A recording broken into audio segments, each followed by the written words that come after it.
realizing that a job in animation was possible. I didn't know that you could draw for companies or make cartoons for a living, so it was really fascinating. You got one life, and I'm like, you know what, let me just try it out. And one thing led to another, and yeah. Welcome to the series in which I, Jason Verney, filmmaker, video artist and writer, introduce to you interesting individuals from the world of filmmaking. In episode 7, we are in Chiang Mai, Thailand, and sit down to chat with storyboard artist Dynnaro You, who, amongst other achievements in his creative catalogue, has worked with Disney, Walt Disney Animation Studios. Dynnaro speaks about his experience working for Disney, his other projects, and living in Bangkok. So here is my interview with Dynnaro You. So here we are, another episode of the Micro Budget Filmmakers podcast, and we find ourselves in Chiang Mai. And I'm speaking to somebody who's got an interesting story or interesting job or various things he does. So we are going to speak to Dynnaro and see what he does and what he's got going on and what he has had going on. So Dynnaro, do you want to introduce yourself? Yeah, my name is Dynnaro You. I'm currently also based in Bangkok and I am a storyboard artist for animation. Yeah, what actually brought you to Bangkok? First of all, that's one question I wanted to ask. Well, for me, I think with Bangkok, it's a great place to meet people, quite affordable in terms of rent and food and everything else. It's a good quality of life. So me just trying to make my own projects and do my own thing, I need that environment to kind of take more risks, right, in my own ventures. Just make my own projects and stuff. When you say risks, you mean risks so that it keeps you more creative in this kind of that city? Like we're in Chiang Mai now, but Bangkok. Do you mean the risks? It keeps you productive, being in that vibe, and it's cheaper to live, etc. Well, it keeps me like I'm able to play with my own creativity because I've been working 9-to-5 jobs, a lot of odd jobs, and a lot of jobs creatively. So I want to be in Bangkok so I can explore my own creativity, my own style, and make something happen for myself. Because the internet is such a high leverage place in a lot of ways. Might as well do it while I'm young, make these films, make these stories, and make these projects while I have the capacity to do so. Yeah, and you said that it keeps you busy with other things or various things, and I'll come on to that later because you do have various different projects and avenues and various links that I've found that you deal with. But you've got an interesting sort of history with regards to film and what process you contribute to that. And right. I wondered where that started and whether your background. I mean, you've worked for some quite big companies, or at least one big company that I'm aware of. Right. But how did you fall into the kind of work that you do? Obviously, you've got a passion for art. And where did it all begin, your kind of passion for that? So I guess we'll start from the beginning. I've been drawing since I was a kid, but I took a break since I was in late middle school. And then I picked it up back in high school because I didn't know what I wanted to do with my life. And things kind of grew from there, and realizing that a job in animation was possible. I didn't know that you could draw for companies or make cartoons for a living, so it was really fascinating. You got one life, and I'm like, you know what, let me just try it out. And one thing led to another, and yeah, I'm in this position. In 2019, I got a job with a YouTuber. I reached out, and that was my first official art job. Before that, I was just kind of like working on my own craft, trying to get better at drawing as much as I can. So I worked for a channel called Improvement Pill, right? Okay. Oh, that's what it is. Right. And it was interesting because it wasn't storyboarding, but it was along the lines of animated explainer videos. and I kind of used the principles of storyboarding or making a frame or a panel and kind of meshing it into or splicing it into a video that people can watch. Then after that, in 2021 and thereafter, I would be working for Tuttle Twins, which is a little more cartoon 2D. It was a 2D kids show. And then thereafter, in 2022, 2023, around there, that's when I got my big break at Walt Disney Feature. So it was all different types of jobs, all different types of storyboarding. So yeah. So I guess those first two roles, those first two jobs were paid, and you kind of got. Did you get like headhunted by the Walt Disney Feature, or was it just that somebody stumbled across your work on the Tuttle thingy? I think for Disney, I did happen to actually land I actually have a mentor at Disney, and he really helped me out. He taught me a lot, and we would actually exchange emails. And he helped me out, and he said, "It was like, hey, there's a trainee position opening up." So, and he did like my work. I made a couple of works, YouTube videos for myself, and I think the folks at Disney kind of liked my work because of that. And then I got into the trainee program because of that. I actually didn't make it into the trainee program, so I was one of the I did not make it in. However, things kind of turned a new leaf after, and I still managed to get an interview and landed a job at the studio. Yeah. So was there a point where you thought it wasn't going to go ahead then? That you didn't actually complete that, but fate happened, is it? Yeah, it was definitely fate. I had no idea that, because they said like they said to definitely reach back out in a couple months, and I did, and then it worked out that way. So, but it was quite amazing, such an amazing experience working at the studio. For sure. And so how did that were you working directly for them, or is it a freelance kind of contract? Technically I was a contractor or employee, so I was working with a director. Okay. And so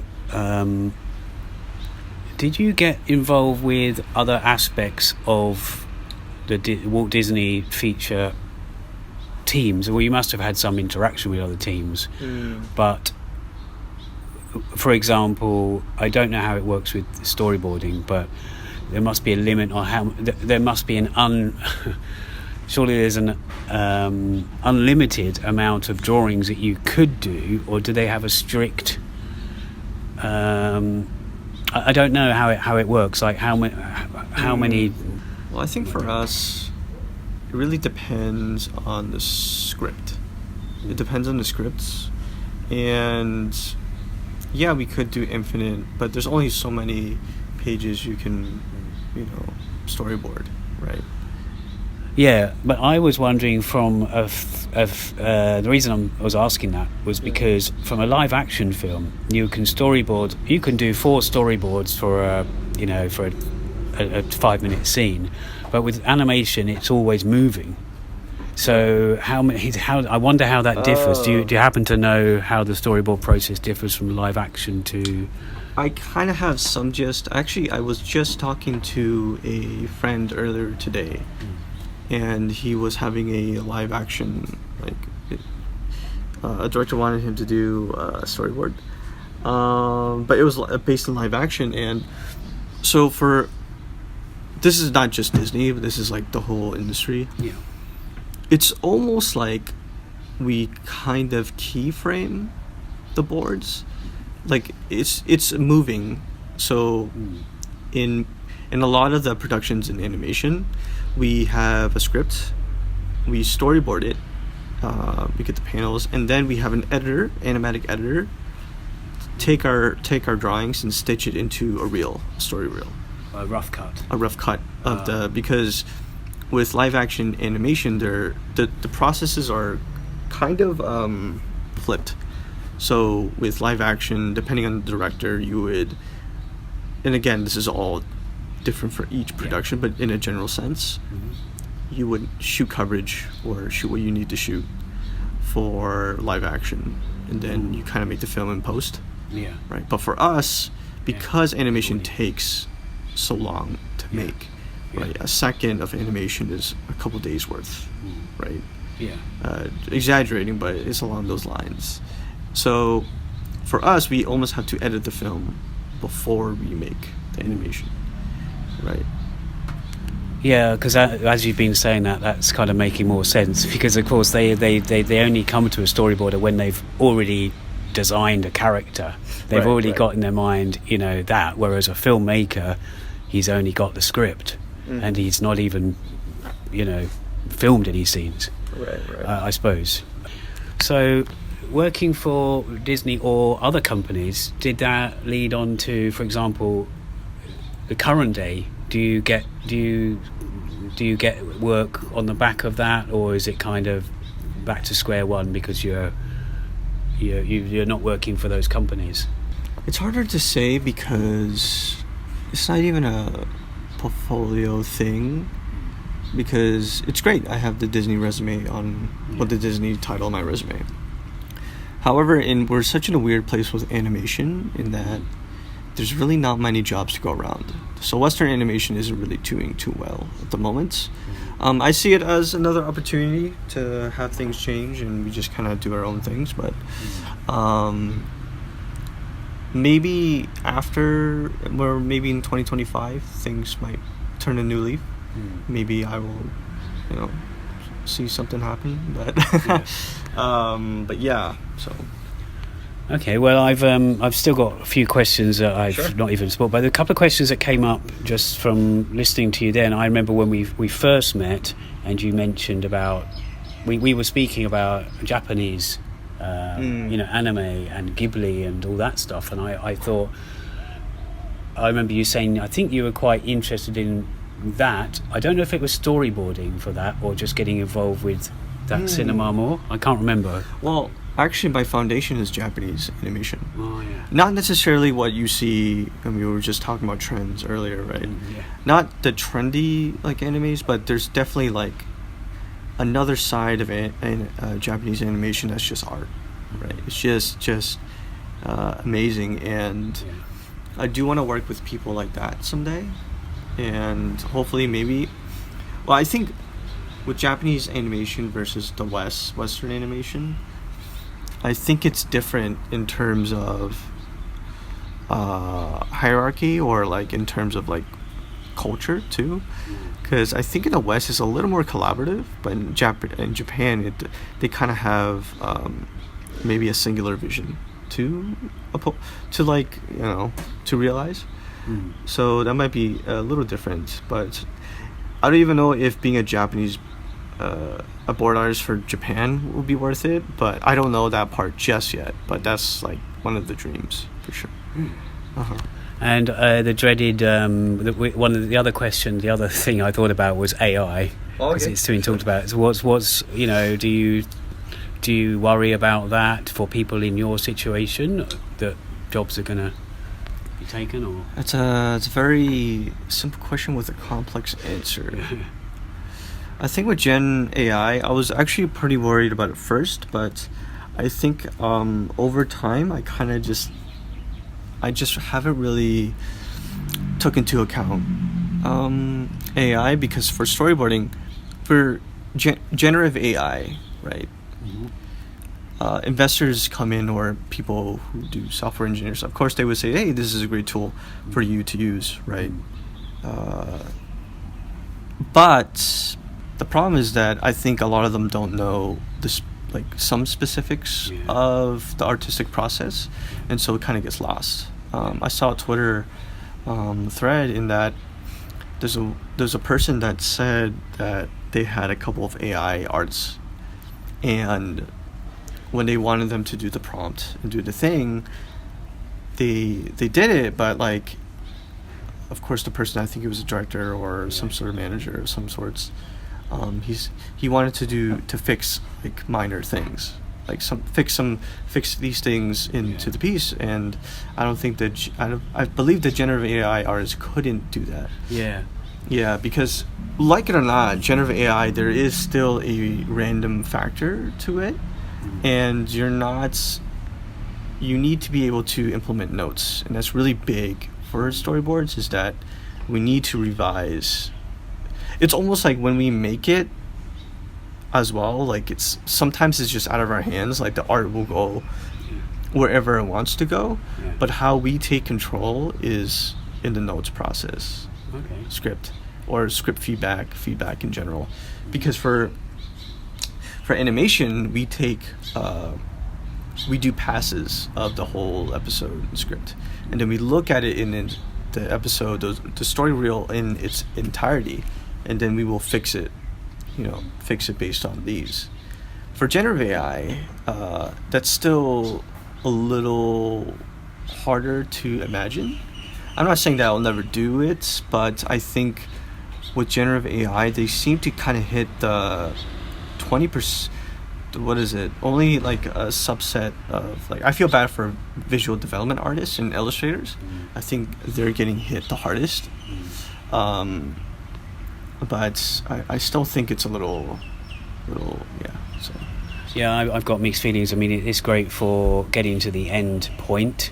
But, for someone like me, for example, I can write direct, but I would like a storyboarder, a human one. But I know that there is ways to... In fact, there's been ways to do storyboards for ages. Even before AI, you can do a stick man and that kind of thing. But I spoke to someone earlier this week, actually, here in Chiang Mai, and they did a fiction film. And there's a reason I'm saying this. They did a live action short film, and he said he used AI in parts, and I was thinking, oh no, what's that? But it was actually in parts where it was kind of dream sequences, and he wanted to put in afterwards that this woman becomes a werewolf, and he could do it afterwards. So they wouldn't have been able to do it on the day, but it came up that they could suddenly change that character in this black and white dream sequence, I think it was, into a werewolf. And that was a valid reason, because it's almost like using a tool within Final Cut or something, Burning or Premiere. But the reason I'm saying that, part of the reason for me saying that is because have you wanted to, or have you ever been asked to do live action storyboarding for a live action film, short film or no whatever? I haven't, but I would love to see how that is. Yeah, that'd be nice. Yeah. I haven't spoken to any live action directors just yet. Actually, I don't even know what the live action scene is. It's like, yeah, but I guess for someone like me, I've always associated storyboarding with live action more than I have Disney or animation, just from the films I've watched and the filmmaking. I just want to touch on a few other points, mainly concerning your other things that you do, because you don't just do storyboarding. You've got something that's a crowdfunding Kickstarter project. What's that about? I saw that it's Elixir. Yeah. So that's the code name for it right now. It's not the official name. So that is going to be an animated short film I'm going to be making. So it's going to be my first project or animated film project, because I've been meaning to make animated short film for a while, to some extent, and I haven't made a project that was I really, really, really, really tried. That's the basic way to say it, but that's what I'm going for. So would you? That leads me on to something else then. So would you storyboard it and then animate it, or would you? Yeah. I mean, you wouldn't need to storyboard it because your actual animation would be the story. Your drawings are the. So it was crazy because part of me just doesn't even know how to animate properly, but I know how to storyboard in keyframe, so I might be doing that in a more polished way, right? So Yeah. So that's what I'm thinking of at the moment. I'm still doing little thumbnails, of course, to really get the the visual story down before I start production. And the reason why I'm also in Thailand is, you asked earlier, is that there's a lot of talent in Thailand, and especially Bangkok. So I need to, if I can get like hire some help, that would be really, really great to help with the film. So I don't know how you go about editing animation anyway, because I've only edited live action stuff. But is that because you're the drawer? And I mean, I don't know. The fact that you're doing it, are you editing it yourself as you go along, or would you get someone else in for that? No, I think I would be editing it myself because in a way I've already edited the film before it's being made.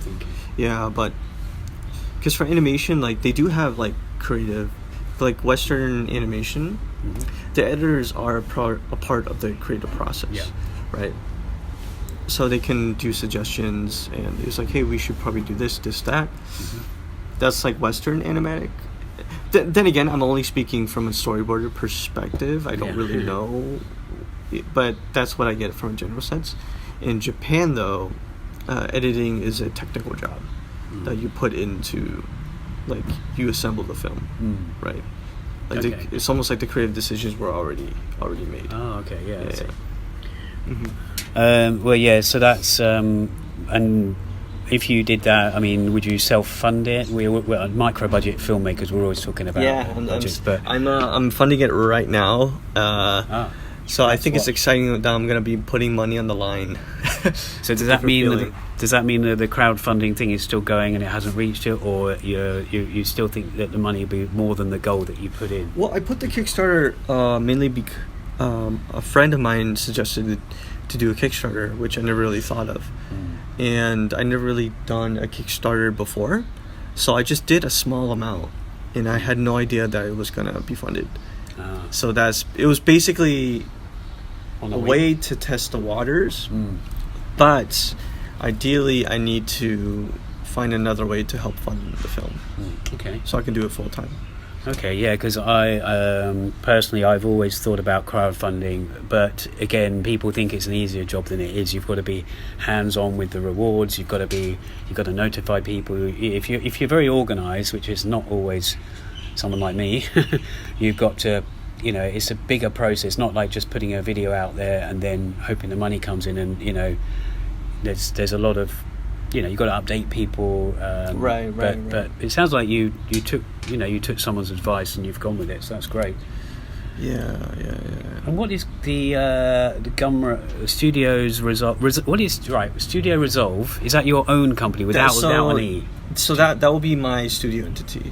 Right. So Studio Resolve or Resolve Animation would be my, I guess, where I'm going to be making films from. It's going to be under that brand. Okay, so it wasn't your storyboarding animation stuff, but it's the film one is going to be, Okay, you've already told us about Tuttle Twins and Improvement Pill, and your resume, or as we say in England, CV, but whatever, before what did you study? I forgot, did you say earlier what you studied in...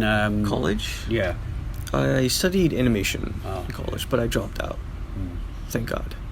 So, well, you've had a lot of good fortune here because that's happened, and the Disney thing where you thought you maybe hadn't got in, and Velvet Avocado. Should I we don't have to talk about that. It's okay. It's just my sketchbook compilation that I made. Yeah. It was all my sketches for the past 4 to 5 years, and I made that book solely to actually help fund the film. And this is not including your storyboarding you've done for other companies. It's like $15 or something for, what is it? I think I read 200 or 228 pages. I saw that. But why avocado? I like avocados, but Velvet Avocado. Literally, I was just I just thought of that name randomly. On the bikes in Chiang Mai or in Bangkok. I was like, that's a cool name. I'm just gonna put it. Yeah, well, in Chiang Mai or Bangkok, I'm often having avocados and banana smoothies, or something in my country it would cost you a fortune to have an avocado and smoothie, But well, in California it's $10. Here it's like $1 something. Wow. Yeah, in England it's not great. So we're coming at this interview as I say, as you're a storyboarder. So I don't know what other departments you might have touched on with filmmaking, but it sounds like you've been involved with various aspects directly related to your storyboarding, like you said, script writers. Right. So yeah. This is just your card, isn't it? Oh, that's where all my links I did are. look through, and Substack, Bonfire Theatre, Bonfire at the atelier. Yeah, and what is that? Bonfire Atelier? It's funny, like you're saying. I actually followed the link. Oh, thank you so much. Yeah. But then I had to register. I put my email in, but then I had to load the app, right. and this is nothing against your thing. It's just in Substack, and I just didn't have time to log in and see what it was all about. So that's just my newsletter. It's just a way to kind of help with emails, because. So I guess like another kick is with this film, right? I got inspired by indie developers, game developers. Mm-hmm. So what they would do is they would build a game, and they would make devlogs to update people on what they got done, what's new, what did they learn. Yeah. As a way to make content associated, like almost like tailored or pegged to the film, or I mean to the game, or the software, whatever. Right. So I thought of it. This is a way to kind of do the same thing, but with my short film. Yeah. It also gets you in the habit of using the mailing system, right? Like the crowdfunding or whatever you decide to do. Okay, well, maybe we'll collaborate in the future. You never know. Yeah. But yeah, I don't know if there's anything else you wanna point out about your working life, or where you're going, what you might have projects, any interesting projects you're working on right now apart from those ones. Well, I'm in a decision to kind of I might do the same thing with Improvement Pill, but maybe for freelance, as a freelance opportunity. Number two, I have like some short stories I kind of want to storyboard, so that might be the next step. But I need to finish this film. I need to work on solely this and not deviate. Yeah, I know that feeling. I've got 10 different things, and I'm not concentrating. Like this even coming to meet you, and this is like procrastination to not do my other work. Right. I'm just giving myself more work. I probably should give a little shout out to BKK Unzine. Sorry, BKK Unzine. Yeah. Because that's where we met in Bangkok, and it's a good thing that a friend of ours, Boris, and others have kind of put together. Actually, when you probably know more about that. I mean, when the podcast is done, definitely like tell Boris that. About that. Yeah, I was actually going to interview him anyway. Yeah, it was just he could probably tell you better than I can. Yeah. A co-creating community in Bangkok, an up-and-coming art group or art scene that they're trying. Well, I'm bound to put this in the description and say where we've met. But yeah, so well, from one fellow Thailand residing artist to another, thank you very much for your time and the interview. Dude, thanks for coming by. Yeah, seriously. Good. Okay. All the best, and I'll see you soon. Yeah, take care. You've been listening to the MBF Micro Budget Filmmakers podcast. And if you want to continue to have access to filmmaker tips, events, and exclusive interviews, do sign up for the next Plasm Productions newsletter.